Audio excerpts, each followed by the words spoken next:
From Business Insider, commercial real estate fears are overblown and mortgage bonds show the sector is poised to recover, portfolio manager says.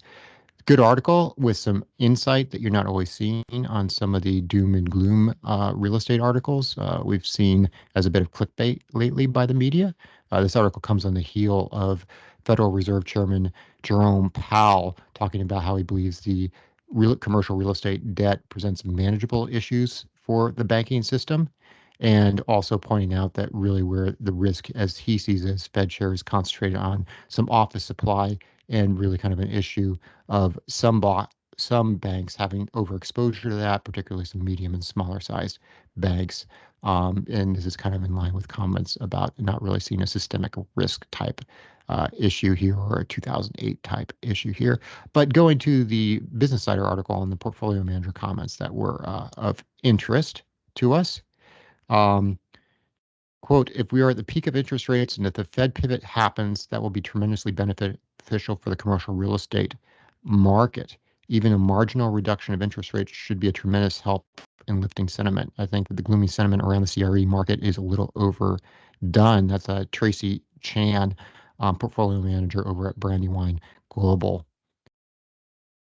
Going on. Commercial real estate isn't all about office space, and there's a broad spectrum of property types, and some are doing really well. That's a comment we've also been making.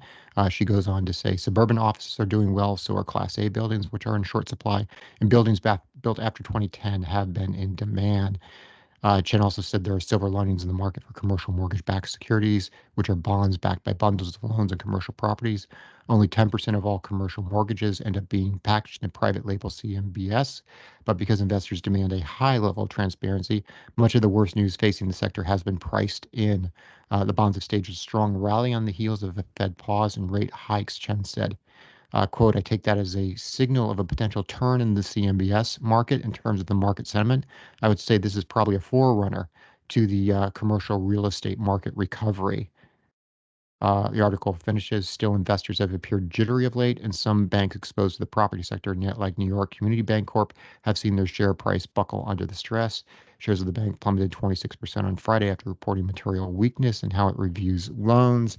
But that does kind of go to some of the earlier comments we were pointing to from the Fed and some separate pieces we've covered on this topic, in that the banking sector risk does seem to be focused on just a few banks that had overexposure to a few urban core areas, particularly office property in a few urban cores, and banks that probably also have other issues with management, with how they're running the bank.